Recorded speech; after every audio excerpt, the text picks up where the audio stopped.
Hello everyone, my name is Annie. It's Friday, July 4th, 2025. Wow, time flies, doesn't it? Today, I'm pulling a really interesting paper from the archives. It's been getting some attention. It's about a problem that I bet has annoyed every single one of us at some point. Let's get right into it. The title is No Complexity Neural Wind Noise Reduction for Audio Recording. The call is Teat Laoksag Orgamad Squani Favel 7.1821 of all. It's long, as usual with these things. So what's the big problem this paper is trying to solve? Brave it feeling, right? We're outside, trying to record a video on your phone. Maybe you're at the beach, or on a hike.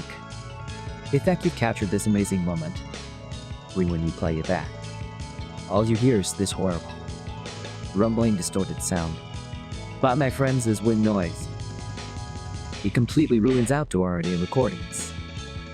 It's this really high amplitude, no frankly noise that just overwhelms everything else. This is a huge headache for all sorts of devices, like our smartphones, action cameras, wearables, you name it. And the big challenge is, how do you get rid of it? Especially in real time on a small device that doesn't have a lot of battery or processing power. That's the puzzle. Now this paper proposes a really neat solution. They developed a low complexity, single nano deep neural network. Basically, a small and efficient AI brain designed specifically for this task. They call it, and I love this name, WindNetLite. The core idea behind WindNetLite is super clever. The researchers realized that wind noise is a very specific signature. It's almost always concentrated in the lower fraying parts of the sound spectrum. You know the bassy, rumbly parts.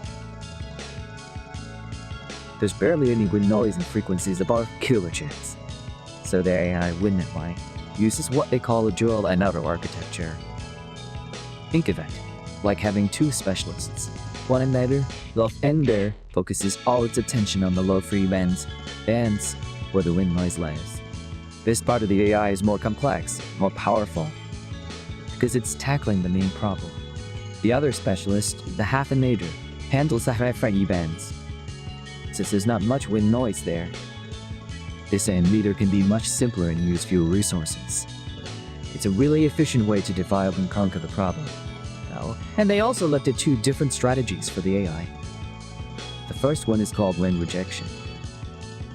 In this mode, the AI tries to directly estimate the good stuff. Take the speech or music and just throws away the rest. It's like telling the AI, just give me the clean audio. The second strategy is called wind extraction.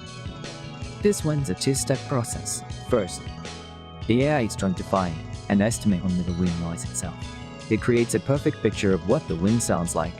Then in the second step, it just subtrains that wind noise from the original recording. It's like surgically removing the noise. And this extraction method is often better, because it causes less distortion to the sound you actually want to keep. So, how is this compared to other technologies? You might be thinking, we already have noise reduction, right? Well, a lot of the older methods use traditional signal processing, and they just aren't as good, especially with something as chaotic as wind.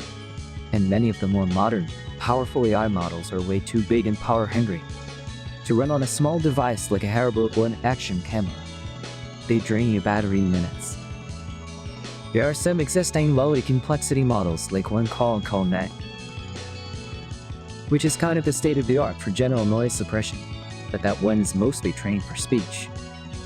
So if you're recording music or other ambient sounds you want to keep, you might get confused and remove them too. WindNetLite is different. It's specifically designed for wind, and it's incredibly efficient. The paper says it only requires about 72 MHz of computational power. That's tiny. It means it could easily run on the tiny chips inside our everyday gadgets, without us even noticing. Okay, let's talk about some real-world applications, because this is where it gets really exciting. First, let's think about music.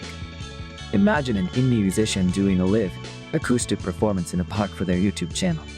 The setting is beautiful, the music is great, but a light breeze is blowing.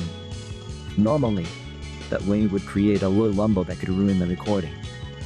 With WindNetLite running on the camera or recording device, that wind noise could be completely eliminated, leaving just the crisp sound of the guitar and the clear vocals. It would be a massive help for content creators who film outdoors. This is a big one.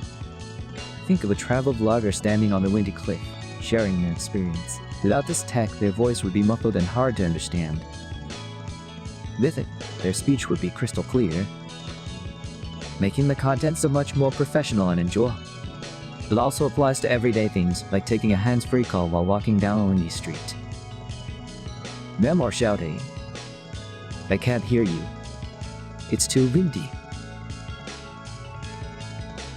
Well, our third example, let's go into games and augmented reality. Imagine MR game you play outside in a park. The game might use your phone's microphone to listen for voice commands, or to mix in-game sounds with the real world for immersion. If it's windy, it could become unplayable. This technology could filter out the wind, ensuring your voice commands are heard and the audio experience isn't ruined. It could also be used for headsets that have a pastoral audio mode, letting you hear your surroundings clearly without the annoying whoosh of wind. To wrap it all up, this WindNetLite model is a fantastic example of using AI to solve a very specific, but very common, real-world problem. By understanding the unique properties of wind noise, the researchers design a model that is both highly effective and incredibly efficient. It's the kind of tech that could quietly find its way into all our devices to just make our digital lives sound a whole lot better.